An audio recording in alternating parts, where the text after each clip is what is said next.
Welcome back to the Wealth and Purpose Podcast, where we help families thrive by connecting their wealth and purpose. I'm your host, Brady Fineske, president of TFO Wealth Partners, and we're thrilled to have you with us today. What exactly does it mean to be a trustee? Who's your trustee? If your trustee isn't around, who is it? And who backs them up? Well, this very important role is often overlooked. The details are overlooked, and it creates issues within families that can easily be solved. And there are many advantages for families to consider.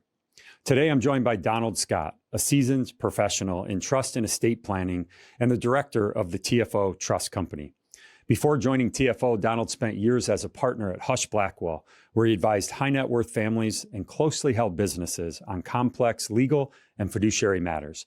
Now at TFO, through multi-generational wealth strategies, he helps our clients with clarity, care, and common sense advice, which we will hear today. Donald brings not just deep technical knowledge, but a thoughtful, relationship-centered approach to helping families steward their wealth with purpose. So Donald, welcome to the show. Thanks for having me, Brady. It's a great pleasure to be here. In town from Phoenix, and we've joked a little bit. It's raining today, which is something. Yeah, I was unaware that was a thing that happened. Yeah, like water falls from the sky. Straight from the sky. Yeah, it was wild. It happens a little bit here in Ohio, but we're glad to have you anyways, and hopefully the weather will break before you go. But we're excited to have you here today to talk about this role of a trustee, right? And nobody better than you to help do that. So let's start talking about what does it mean to be a trustee? What is it? What do they have to do? Right. So, the direct answer is in every trust ever created, there's always no less than 3 participants, right? There's this person called the grantor, sometimes called the settlor. They set up the trust. They set what the rules are. There's the person that most people want to be, the beneficiary. Yeah, sign me up. Yeah, they get to benefit from the trust. And then there's this ultimate role of trustee, right? Which is the trusted partner giving effect to or making sure that the intent and wishes of the creator of the trust are fulfilled. The practical reality is it's 3 roles all wrapped up in one. Sometimes I'll talk about as 3 separate hats that the trustee has to wear. The first of those hats is really an administrative role, right? Someone who keeps the trains on times, someone who knows what's in this trust, where is it, right? And are there tax returns that need to be filed? Are there accountings that need to be prepared? Are there reports or notifications that need to be delivered to beneficiaries at certain times? But there's an administrative function that the trustee has a legal responsibility to fulfill. Yeah. The second responsibility is an investment function.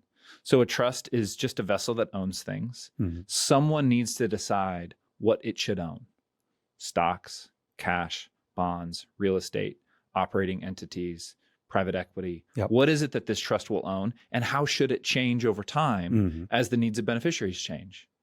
And then the third function is really this distribution function. So every trust ever written will have a rule that says how and when assets can come out of the trust for the benefit of the beneficiary. The trustee's job is to understand what those rules say, and then, exercising wisdom, make decisions about distributions that are in alignment with those rules. And is oftentimes that all 3 roles, all 3 hats, as you said, are played by one person, or can that be 3 different people? Yeah, so it's both. And I'm glad you asked the question. So oftentimes it's one person who wears all 3 hats. Yep. And most people aren't familiar that those roles can even be divided up. Yep. But in other contexts, depending on the needs of the family, sometimes they are divided up. And I think we'll talk about that a little later today. Yeah. So if a child, for example, becomes the trustee, they may feel great about being the distribution trustee, right, but not want to deal with all the administrative functions. And so those roles can be divided up. But when you see in families how those roles play out, when someone's able to be a trustee, oftentimes, as we talk about on this show in particular, is we're talking about generational wealth, how things are going to transfer down generationally. And this might be a role that someone plays that they've never met, grandchildren, right, great-grandchildren. So what should they be thinking about with someone within a family, naming a person at this point as trustee? Are there things that are key parts, key roles, things you look for, things you avoid that you've seen go bad? Sure. So there's really 2 primary things that I think are really important to prioritize. The first is there is a degree of technical expertise that's required, right? So within the world of being a fiduciary, which is what a trustee is, they're a fiduciary. Within this world of being a fiduciary, there's a certain skill set that's required from a technical standpoint, right? Understanding the basics of personal finance, understanding a little bit about estate planning, understanding a little bit of taxation. Now, those things can be outsourced, but at the very least, there needs to be a knowledge of like what it is that they know. You know, not knowing what they don't know is the worst position to be in. Yeah. So first, there's this technical expertise, but it's not required that the trustee themselves have it. Simply that the trustee knows what the issues might be and has strong partners in exercising their responsibilities. The second function really is wisdom, right? And it's understanding, hey, I'm holding these assets on behalf of someone else for the benefit of someone else. What would this person have wanted, right? What if I ever found myself in the trustee position, the first question I'd be asking myself is, gosh, the person that put these assets in trust trusted me to execute on that purpose. So I'd need to have a really good understanding of what that purpose was so that I could best execute on it. And a lot of times we don't trust our 18-year-old children, right? And so a lot of times we see certain ages, but when we pass down to generations, it doesn't always have to be an individual. Right. So there's options as it relates to types of trustees. So let's maybe get into that a little bit. Sure. So in the world of trustees, you see only a handful of choices. So one, there's the individual world of trustees, and that can take different shapes. So there's certainly a family member, right? A brother, an uncle, an aunt, a sister, right? But there's that kind of individual family member. There are some circumstances where the beneficiary themselves is the trustee. Other times it's an individual, but it's more of a professional role. So think a trusted advisor, a CPA, a financial advisor, a lawyer.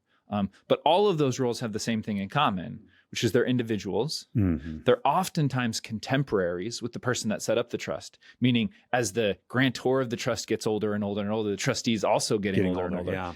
And like all of us, right, they're mortal. Mortal. Right. The other alternative to that is a professional fiduciary, which generally takes the shape of trust companies. Sometimes those trust companies are fully independent. Sometimes those trust companies are associated with banks or other financial institutions, or sometimes they're associated with multifamily offices or investment firms.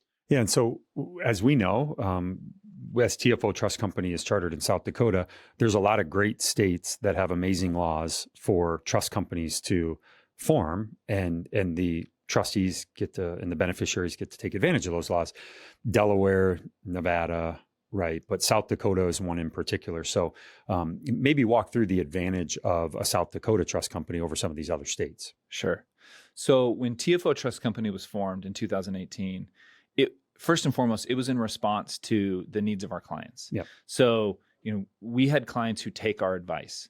And some of the advice we've given our clients, right, as I know we've talked about in the world of estate planning, it's, hey, you should leave assets to your family in trust because there's protections and benefits that come along with that. And those trusts should last for a really, really long time. And we had clients who took our advice and they said, well, now what? We've got these trusts that are going to last effectively forever. Right. We're certainly not. Who's going to be in charge? And sometimes they asked us, I know you've been asked to fill this role. They ask us individually. And as we said before, we're also mortal, right? So we said, hey, we should do what we always do, which is try to find the best solution for our clients. And we decided we think the right solution is for us to have our own trust company. At that point, we had some choices to make, right? Where should this trust company exist? We have lots of optionality throughout the United States. And so we looked at all of the different jurisdictions where we could create a trust company and tried to understand the benefits and the challenges of each. And there are a lot of really attractive places, right? You mentioned some of them: Delaware, Nevada, Wyoming, Tennessee, Alaska. But to us, the one that always stood at the top of the list was the state of South Dakota. And I really think that was on purpose by South Dakota. Or when you look at corporate entities, you're like, gosh, why do they all seem to be incorporated in Delaware? Well, Delaware went out of its way to be an attractive place for companies to incorporate. Yep. South Dakota did the exact same thing with respect to trusts, whether it was being the first state in the country to allow trusts to last forever, whether it's really robust privacy laws if you want to keep the details of your trust quiet, whether it's really robust flexibility tools for accommodating the inevitable changes that occur in life, whether it's asset protection. When you look at a list of the most attractive place to be for all sorts of elements of trust administration, South Dakota is always at the top.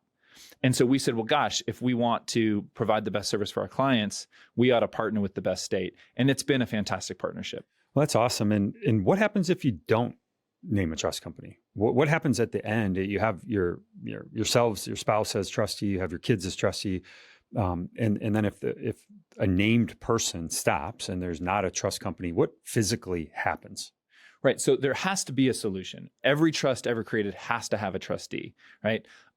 Where things go wrong, right? Let's talk about the family side first. Yeah. And so, one of the things that I know you and I have talked about before is we ought to do everything for our clients to make sure that Thanksgiving stays about Thanksgiving. Right. And it doesn't become about something else. Yeah. And so there's not a faster way to muddy the relationship between a sibling, between uncles and nieces and nephews, than to kind of mix up finances with that personal relationship. And so oftentimes, even though family members may know the family best, may be trusted, may have wisdom, it adds this complex financial element. Likewise, there are real life responsibilities that come with being a fiduciary. Mm-hmm. Some of those, rather through no fault of the trustee themselves, but they may not even be aware of the things they need to be doing, Right. And that can create liability. That can create damages, and it's all sorts of opportunities for that relationship, that familial relationship, to kind of devolve or disintegrate. Yep. Likewise, with the kind of trusted advisor route, oftentimes those go well until they don't. And the when they don't is, hey, what if someone wants to retire, right? What if someone starts to slow down? Right. What if someone's not as responsive? Yep. Right. And then all of a sudden you've got this conflict between, hey, I need access to this person, but because of their circumstances in life, they're winding down professionally. Yep. And that's where oftentimes, not all the time, but oftentimes a corporate fiduciary can help, because it has that institutional structure. It's not going to go away tomorrow.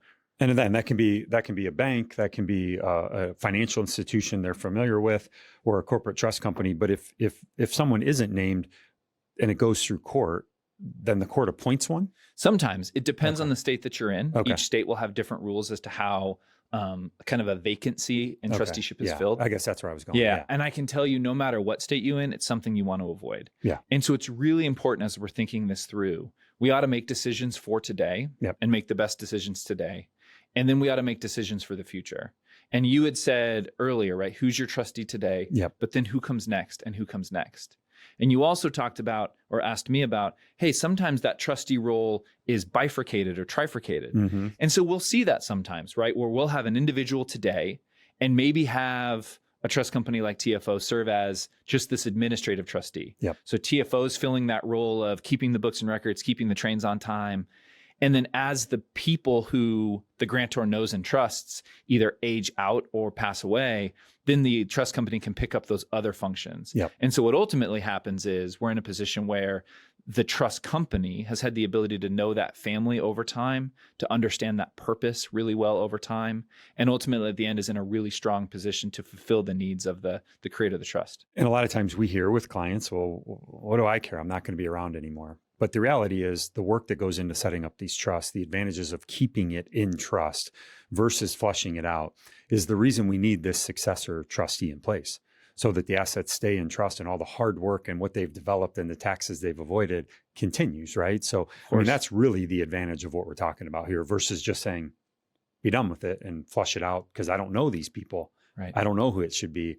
And then we lose all the advantages. Right. It's absolutely that. All of this time, energy, effort has gone into creating these estate plans, funding these estate plans, and they're written in ways to which that benefit should continue through the generations. Yep. Well, in order to get that continual benefit, you need the right person or entity in charge of administering that trust. Yep. What I would tell you where families find the greatest success is when it is a slow transition over time. So finding an advisory firm, finding a trust company that families can partner with in the beginning, so that eventual trustee knows the purpose behind the creation of the estate plan, right, what the goals of the family were.